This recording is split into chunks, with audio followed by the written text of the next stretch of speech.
This week, we are talking to all you new parents and expecting parents and caregivers and uncles and funkles and aunts and gaunts and anyone involved in a child rearing to talk about when to introduce allergens to your child. So stick around to hear some best practices and myth busting about allergens and your baby. This is my conversation with My Allergist Dad. Throat tickle or itchy eye, skin rash or a patch of hives. If allergies got you down bad, then just ask my allergist, My Allergist Dad. Welcome to My Allergist Dad. I'm Drew. I'm a comedian in LA, and I'm joined by, as always, my esteemed father, Dr. Z. How you doing, Dad? Hey, Drew. How are you? I'm good. Say hi to all our listeners. Hey, everyone. Thanks for joining us. We have a really fun episode. Today, we are going to be answering a question submitted by someone very near and dear to my heart and my dad's heart, my sister. Her questions are, what is the best way to introduce allergens to your baby to avoid allergies, both environmental and food? And related to that, should you eat or avoid certain foods during pregnancy and breastfeeding to help decrease allergen risk? But first, before we answer those great questions, let's check in. I was just home in Providence with my dad, staying at home. My cousin got married last weekend, and we were both at the wedding. Correct. A mother of the groom, my dad's sister, pulled him aside. And so she asked me to see one of her college friends who said I could tell his story. Yeah, she showed me her hand, and her hand was red and warm. She had earlier in the day had a deep bite from her cat, and she wanted to know if this was something of concern. I mean, was it not just an infection? Well, that's the point. She's at the wedding. She got bitten earlier, and now it's warm. And she was wondering if it's concern. It's something she can deal with later. And I said I was concerned she already had cellulitis and it needed to be addressed immediately. Cellulitis, that's what, a skin infection? That's a skin infection. It gets deep into the tissue and it starts getting, and that, if it's unchecked, can get into the bloodstream. And it could happen that quickly? Yeah.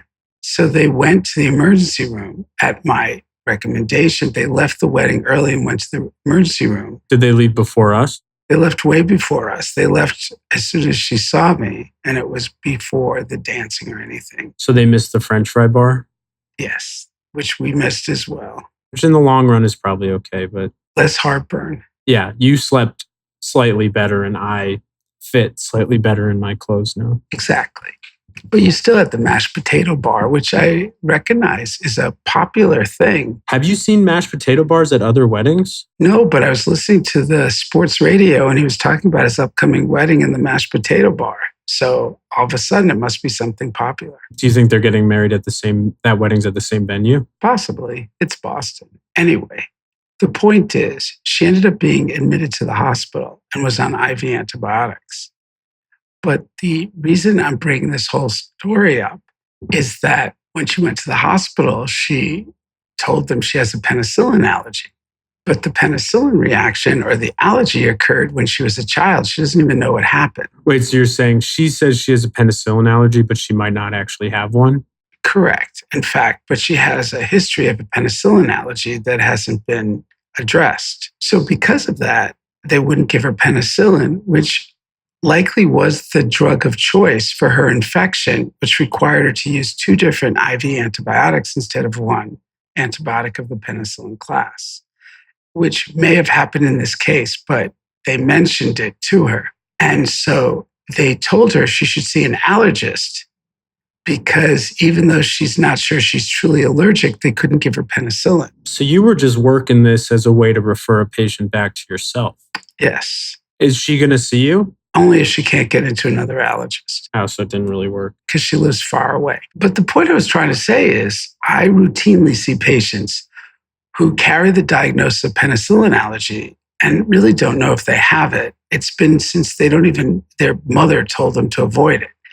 And if it's been over 20 years since you've had penicillin as a reaction, there's a 90 to 95% chance you're not allergic. To the point now, they tell us not even to test them unless it was a severe reaction by history and just to challenge in the office. So you're saying you should just test people anyway, or you're saying you should just tell people if you have a penicillin allergy, just take it?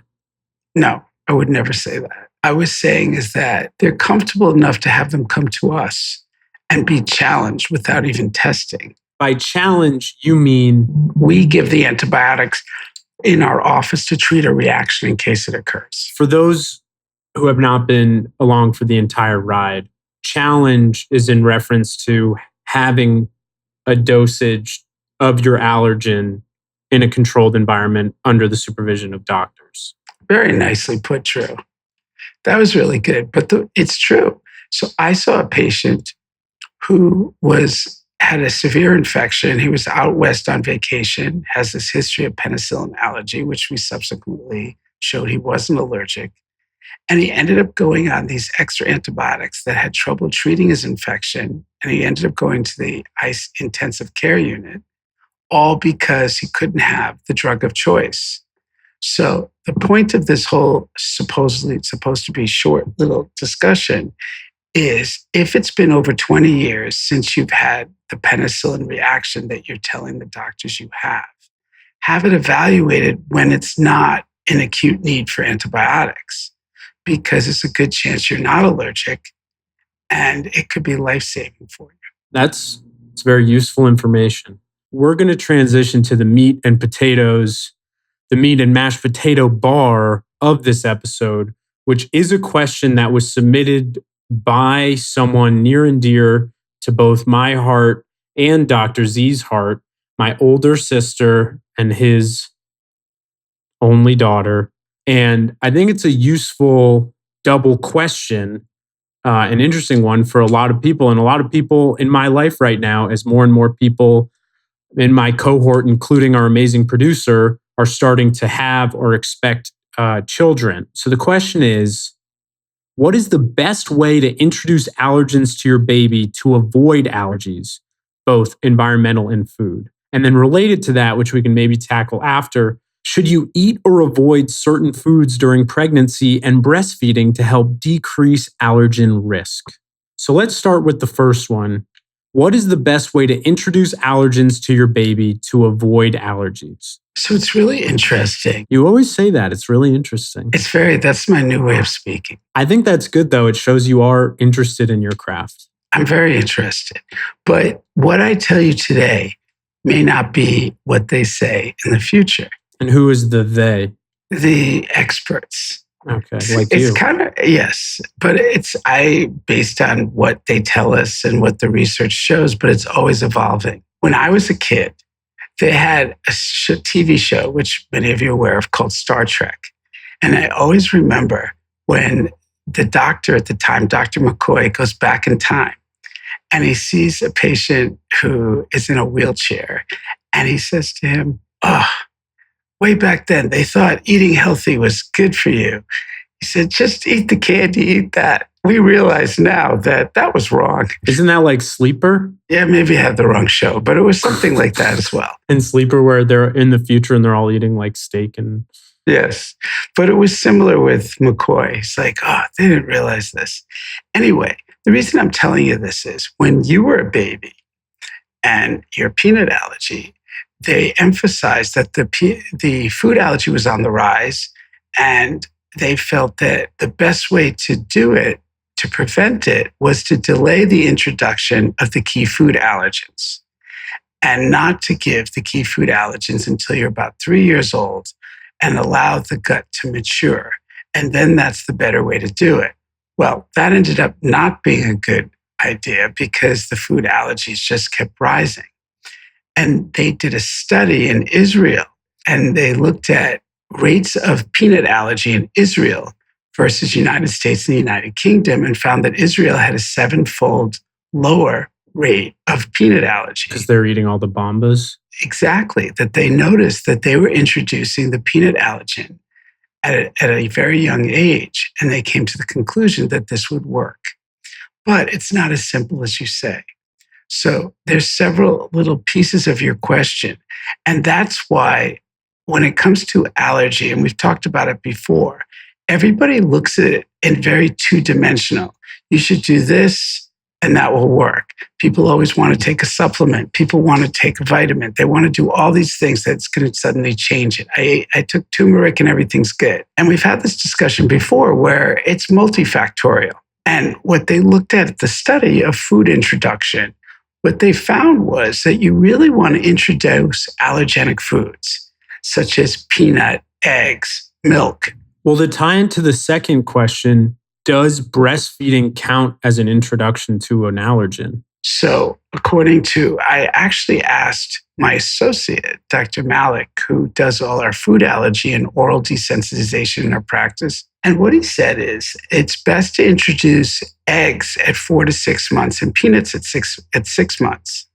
But the key factor is that at the same time, you want to have the mother breastfeeding and eating the food when you introduce the food. And certain studies have shown that if you're breastfed but not introducing the peanut by 12 months, that may not work. Or if you're introducing the food early but they're not being breastfed, there seems to be a lot of ongoing factors. So whether you're introduced the food after having breastfed while the mother was eating the food may have different results? I think they feel that the results will be different if you introduce the food earlier and you're being breastfed at the same time. No restrictions on the mother's diet. The mother just needs to eat healthy. That's what I'm understanding. And maybe not giving you full, but the key factor is you want to not delay introduction of the food. You want to have it early, the key food allergen. And breastfeeding improves the tolerance. The story you tell of when we found out I was allergic to peanuts is that we were going to have a picnic, but it was raining. So we had a picnic in the garage. I was not even a year old. You were 13 months. I was a little over I was a baker's dozen of months old. And you guys made PB&Js for my siblings who are a year and 3 years older than me. And not surprising that I did this, given my relationship with food now, I snuck around and grabbed a PB&J and ate it and had a reaction. And that was my first exposure to peanut butter that you knew. And the way you've told me is it's usually the second introduction where you have the reaction. So your theory is that I must have been touched by one of my siblings at some point when they had like sticky peanut butter fingers.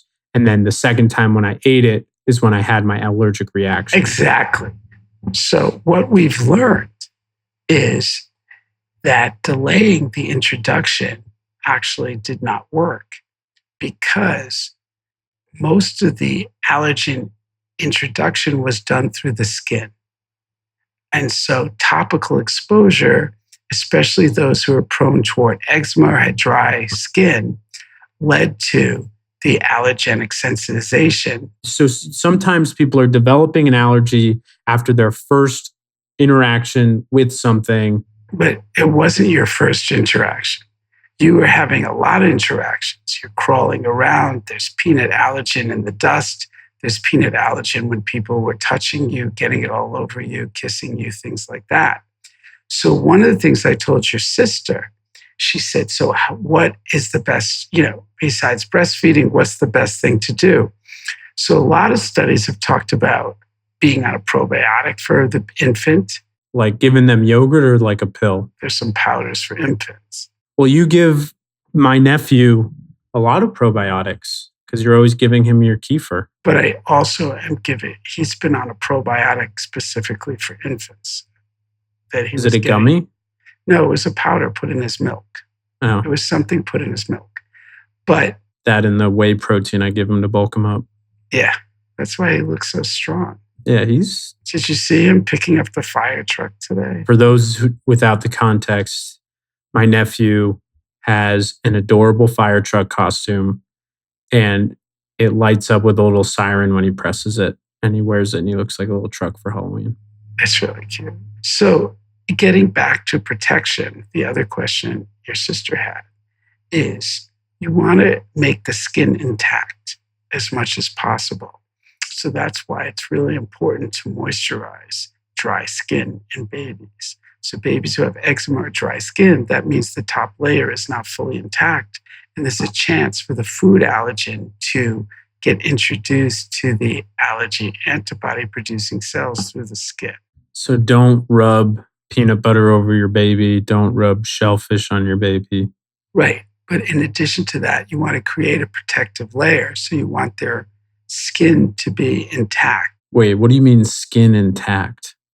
Isn't that always what you want to do with a baby? Yes, but if you have eczema, and you see some of these kids with eczema all over, kids with eczema have the worst food allergies. So you're saying if a kid has eczema, you want to treat that eczema so they have a better skin barrier to prevent allergies? Allergen sensitization through the skin. So that's, what is it, just putting on eczema cream so the eczema goes away?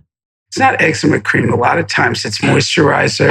It's putting a barrier, creating a barrier.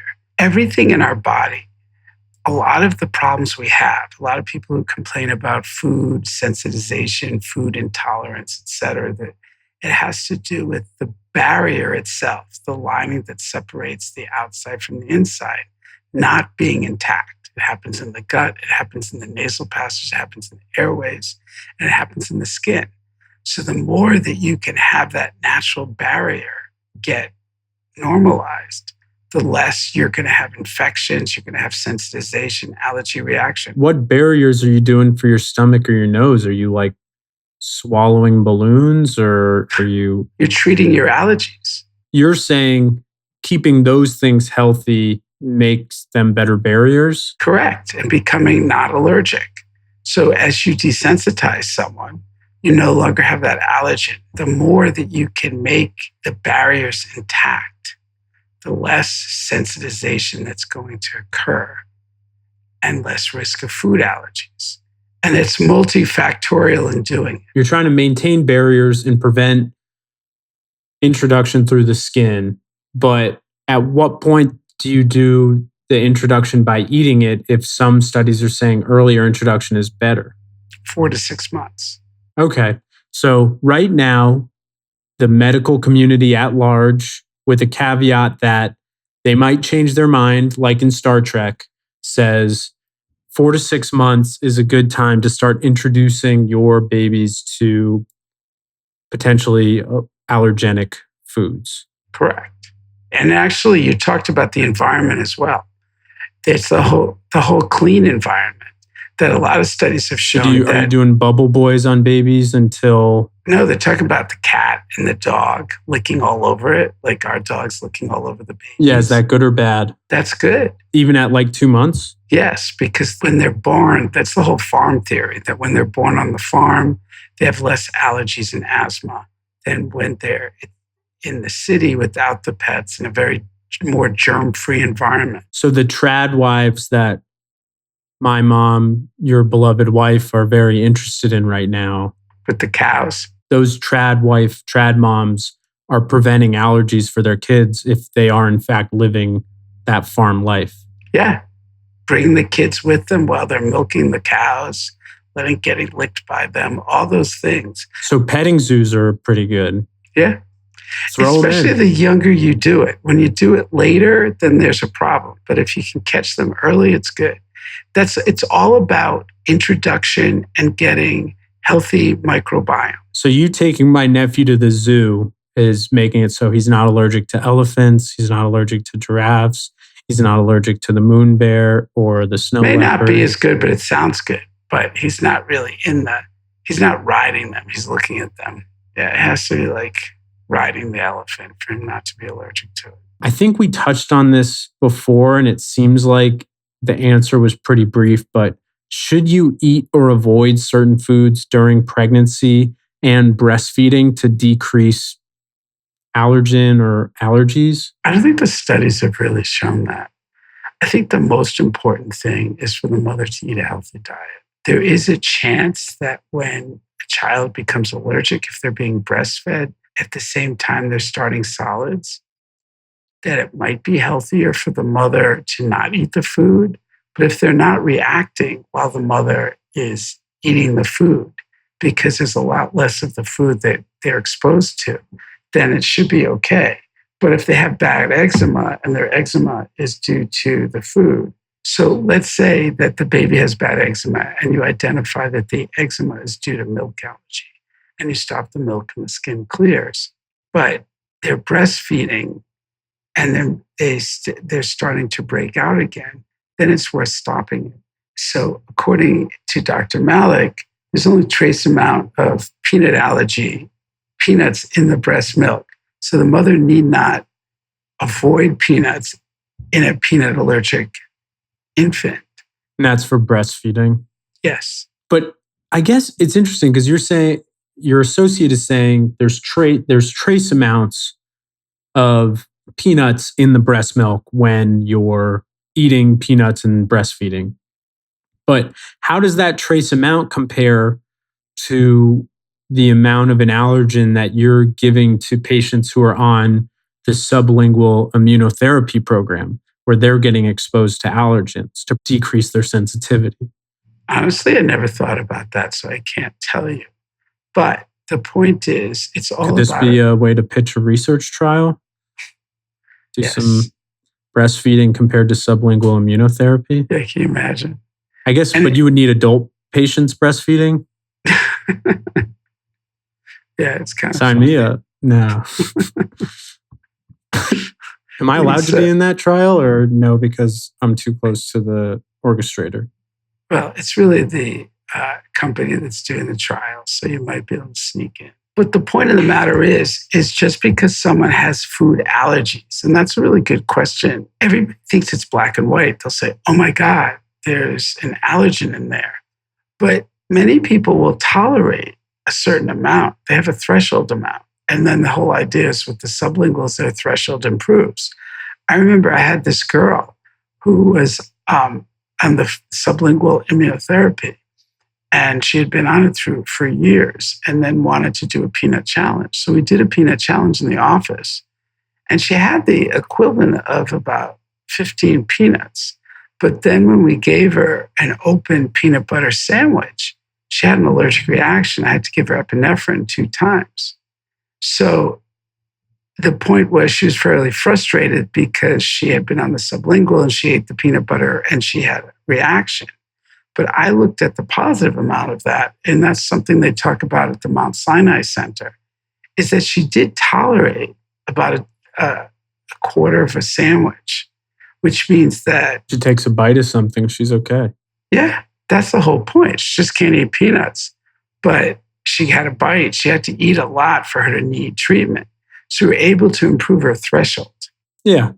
And a lot of times, if you reframe the goal as just like making it so you don't live in the same degree of danger, then that's a real success. And reduce your anxiety. Yeah. Which can probably cause more allergies, but that's another episode. I want to wrap up with a question that's just, do you have any thoughts on or examples of what are some myths about baby allergies? So there's one big misconception that I see a lot is babies get rashes. And a baby will get a rash and the parents are feeding them something and it's a hive type rash. It comes, it goes away, and they're afraid of everything the baby's eating. It's virus. It could be certain foods in a non-allergic manner. But the one thing I do see a lot is a baby will come in. They think it's a food allergy. It's not a food allergy because they had a rash. But the rash, they're eating the same foods and they're fine. And it's not a food allergy. But they're afraid it is. They come in for testing. The testing's negative. Babies just get a lot of rashes. Yes. But there is a benefit to testing. There's certain allergists that will say that the studies show that the testing is not worthwhile. And these patients will come in, they'll say, you can't test them. And they're still afraid of everything they're eating. And they'll say, well, I still think I have an allergy. And they're stressing out about everything they're doing. And they'll come to us and they'll say, so-and-so didn't test. And they'll say, well, because the studies have shown that. And they'll say, but I'm really afraid of what I'm eating, blah, blah, blah. And we'll end up testing them and say it's negative. And it's comforting to them. Just like penicillin. Yes. And they end up not worrying about what they're eating, and they have less hives, and they're able to start the treatment and they feel better. So sometimes there's a therapeutic effect of a negative test. I can say from my experience, peace of mind is a powerful drug. Oh, it's amazing. I think that about wraps up today's episode. You hit a lot of important topics today. And topics that, to quote you, are very interesting. They're very interesting because not everything is an allergy that people think are an allergy. Sometimes it's cellulitis from a cat bite. You got it. And not everything can be easily explained. Like Star Trek. You got it. But if you have penicillin allergy, have it checked out. This episode was brought to you by Big Penicillin. Thank you, everybody, and have a good night or day or whatever time you're listening. And as usual, Drew, it's always fun doing stuff with you. This was fun. Next recording, let's see if we can do it at the zoo. See if Roger Williams will let us record in the we can petting do zoo. Animal allergies. That'd be fun. Do you test for zebra? We've had some weird things that patients have wanted us to test. That'll be a grab bag episode. Yes. All right, let's get out of here. If allergies got you down bad, then just ask my allergist, My Allergist Dad. The My Allergist Dad podcast is for general informational and entertainment purposes only and does not constitute the practice of medicine, nursing, or other professional healthcare services, including the giving of medical advice, and no doctor-patient relationship is formed. The use of information on this podcast or materials linked from this podcast is at the user's own risk. The content of this podcast is not intended to be a substitute for professional medical advice, diagnosis, or treatment. Users should not disregard or delay in obtaining medical advice for any medical condition they may have and should seek the assistance of their healthcare professionals for any such conditions.